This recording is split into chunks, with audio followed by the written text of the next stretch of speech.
Digital Spaghetti just recently did an interview with my favorite YouTuber of all time, Isabel Paige. In this interview, Isabel revealed something that kind of hurt not only me, but all of her fans. What did she say, and what lessons can we learn from this? Let's dive into it.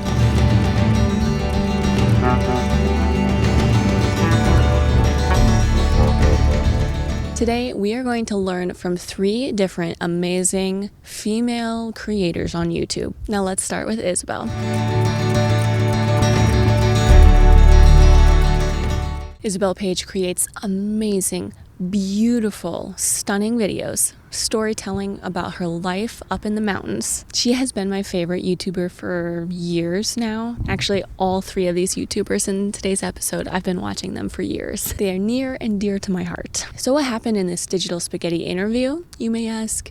Basically, Isabel revealed that she doesn't look at anything on her YouTube. She doesn't look at views, subscribers, analytics. And the big shocker here is she doesn't look at her comments. Now, even though I personally don't comment very often on her videos, it kind of offended me a little bit, not gonna lie. And I can imagine the butthurt the ardent commenters feel when they heard this. Actually, I don't have to even imagine it, because now the comments on her recent videos after the interview are all about how hurt they are.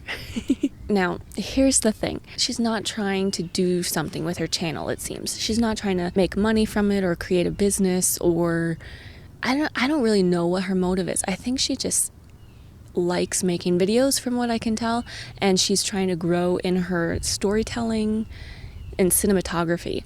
And it's very obvious that she is. She makes amazing storytelling videos. Her cinematography has recently just been off the charts. It's amazing to watch. So I don't think she's trying to even build a community. I think she just likes doing this. But I think where the confusion has come in for us, her audience, is that she talks to us via the video. She says, "you guys," all the time. And she's talking to us and telling us very personal things about what she's feeling. So on one hand, it's like, if this was just her own personal vlog or video diary she's trying to keep for herself, why is she addressing the audience very specifically? And then she goes and says that basically it came across as if she doesn't care at all about any of that. Now, the reason she gives for this is that she can't handle negative comments.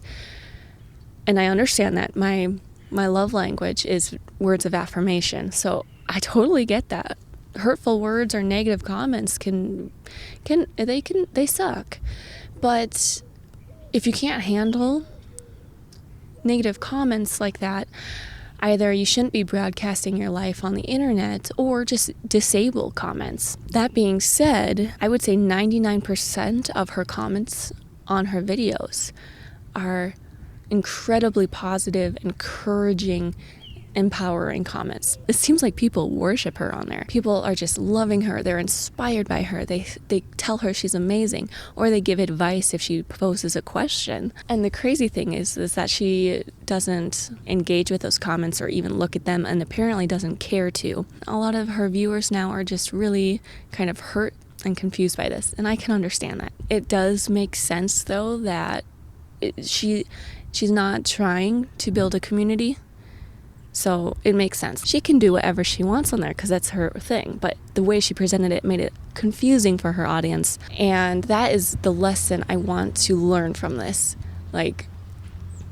Engage with your audience. If you're trying to build something via your YouTube, via social media, you got to engage with your audience, or else that connection you've been building, even apparently unknowingly, is damaged, and that is very obvious. Also, a little side note on this, a lot of people were butthurt after learning that she does a lot of planning for her videos, and it's not all just spur of the moment spontaneity. It's like, come on guys, her videos are amazing, and her shots obviously need a lot of planning and a lot of hard work to accomplish that. That being said, it begs the question, how has she done so well? How has she been so successful on YouTube without engaging with her audience? You know what I mean? Since it's so important to engage with audience, how's she made it so far on there. Even when you look in her description, she doesn't even have keywords or hashtags or anything. So it's like, how has she done this? And I think the answer comes from what she is broadcasting, and I'm very careful with my words here. I don't want to say what she's selling, because she's not. This is her life, and she's not selling so much an idea as broadcasting what her life is right now. So she's broadcasting the idea of the solo girl in the mountains, and that's the kind of life that is really popular right now. People really want to live that life right now. Like, everyone in their comments are saying how much they are jealous, or how they would do anything for this kind of life. It's very obvious that this is a popular fad right now, even though most of the people wanting this kind of life would not last a month, would not last a day, probably some of them, even though they're like, oh, I want this life. So I believe it's a fad, and my worry is what happens when that fad fades and now you've kind of broken that trust and connection with your audience. But that's okay in her case, because she doesn't care. She's doing this like for herself. She's not doing it to better the audience, stuff like that. And that is totally okay. And she is like, I want to make sure this isn't to bash her or say anything mean about Isabel, because like I've said, she's been my favorite go-to YouTuber for when I just need to relax, calm down, and get inspired. I want to be very clear that this is not meant to bash her. I am just looking, as one of her viewers, I witnessed this incident happen with the Digital Spaghetti interview, and it was very interesting to me to read all the comments. See, clearly I am the kind of person who reads not only my own comments on my videos, but like everyone else's on other videos. I find it very interesting to see where people are at, honestly. And so it was very intriguing to me as a creator to view the responses on some other creators' incident that happened. And I want to learn what I can from that. And she can do whatever, she's doing whatever she is doing, and it's working for her. But as someone who wants to build something here on YouTube, not only for myself, but for my audience as well, I want to pay attention to things like this. I want to pay attention to incidents like this and learn what I can from it. So I just wanted to share that with you, because I think it is very important, if you're trying to build something, to connect with the people you are building with. Vital importance. All that being said, Isabel is a crazy, amazing creator. I love her videos. I highly recommend you check them out, because her storytelling and cinematography is ever increasing. It's amazing. You go, girl. So now let's look at someone else. Creator number 2, Jonna Jinton.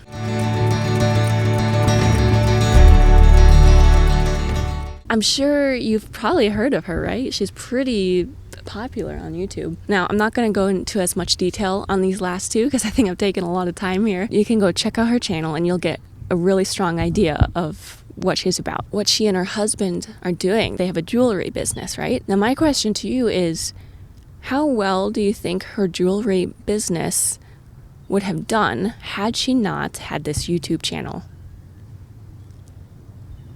Maybe she would have had some good local stuff going on, but to the scale that she has now, because of her YouTube channel, I'm sure her business has just so many people have seen her YouTube and therefore have access to her jewelry. They learn about it from there. She shows the process, shows their progress. Now they're working on opening their store in the town.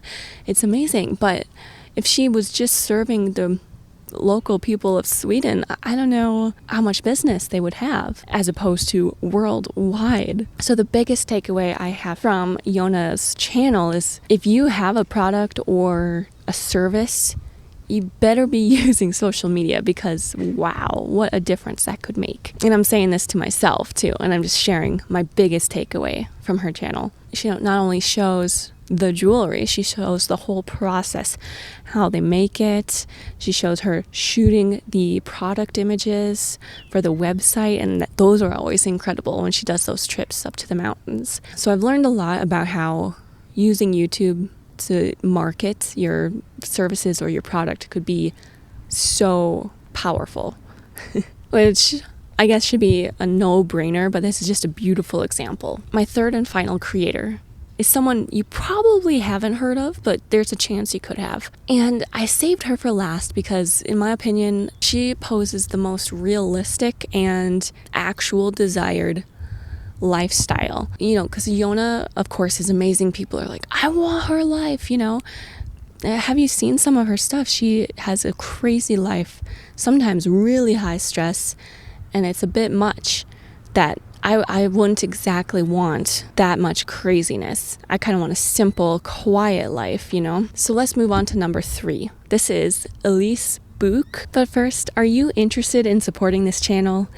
A fun and amazing way you could do that is by purchasing my children's book, Meet the Nutmegs, on Amazon. This would mean the world to me and just be so incredible. Meet the Nutmegs is a story about a family of traveling hamsters.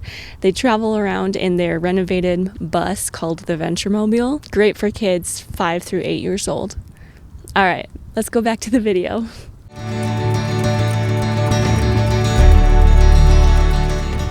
She is in Denmark, and I started watching her many years ago because she had a lot of videos about her dreadlocks, and I used to have dreadlocks, and so I would watch her videos about her dreads while I was having my dreads. So that's how I discovered Elise. So I was really into her because of dreads, and also I had spent some time in Denmark, so I just felt connected in that way. And I was always trying to understand some of the words she was saying. No, the cool thing is, Elise, she is not into the things I'm into.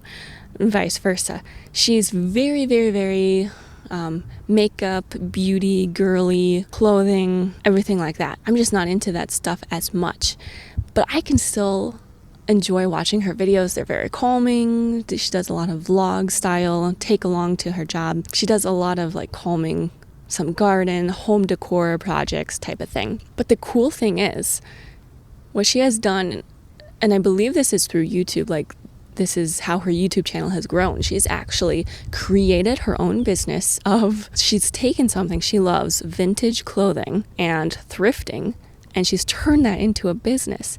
She goes thrifting for vintage clothes, picks out the ones she likes, sells them on her website. It's amazing. She's like a flipper, I guess you could say. But it's really you're charging a lot more for these clothes than you paid, but why is that okay? Because what she's doing is she's providing a service in a way she's spending time getting these clothes, thrifting for these clothes, time that maybe you don't have. And she's putting together all the best finds in one cohesive place on her website. I'd say that's value for people who love vintage clothes and don't have time to go thrifting all the time.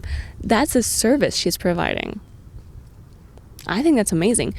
And the thing here is she is taking something that she actually enjoys and has created a business around it. And that's one of the big lessons I learned from her, because the biggest thing I'm struggling with is Alex Hormozi always says, don't sell what you want to sell what people want to buy. And I think the key here is to find an overlap of things people want to buy that you could also stand to spend your time in, something you could actually enjoy doing and not abhor.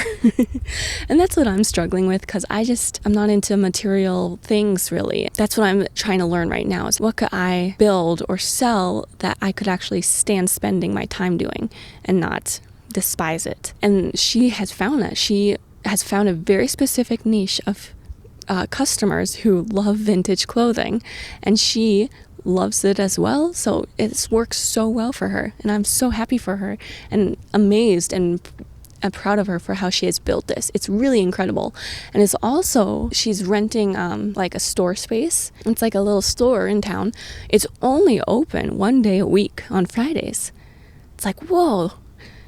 And that's up to her. She had the total power and control to decide when she wants to be there, when she wants it open, hours of business. I mean, she's open all the time on her website, but this is a physical one in town. But she also uses that space during the rest of the week to store all her finds and to do all her shoots for her website. She does the promotional shots, and she uses, Instagram a lot for promoting as well. I find what she is doing a lot more realistic and achievable than these other ladies who kind of have that dream life, you know, of girl in the mountains, girl in the wild. While that still has a huge appeal, it's not really realistic for anyone. Whereas Elise, I believe, has achieved something that is a lot more attainable for people if they just apply themselves. If I would apply myself, I am really inspired by Elise and how she has done this. And you look at her videos and she just takes you along with what she's doing throughout the day. And a lot of it applies to her business and a lot of it doesn't. It's very chill. You don't see the real life all the time on these videos, right? But I think she is very transparent, but her life is chill. She has a very well-balanced life. That is something I would like. She has time to cook great meals for herself. She has time to hang out with friends and family. She has time to pour into her business and time to have fun in her garden. It just seems really relaxed and chill, even though she does work extremely hard. There's time to rest, there's time to work. Well-balanced. That was my third and final lesson. So to wrap up, lessons we learned from Isabel Paige: engage with your audience. From Jonna Jinton, use social media to market. And Elise, pick a product or service that you actually would enjoy spending your time doing. Yes, there we go. All right, so there we have it. 3 lessons from 3 amazing female YouTube creators. Let me know, do you agree with these lessons I've learned? Do you oppose them? Do you think I missed any lessons? And who would you like to see featured on next month's Creators of the Month? Comment below, let me know where you're at, and I will engage with you. I will. Thank you so much, and I'll see you next time. Bye.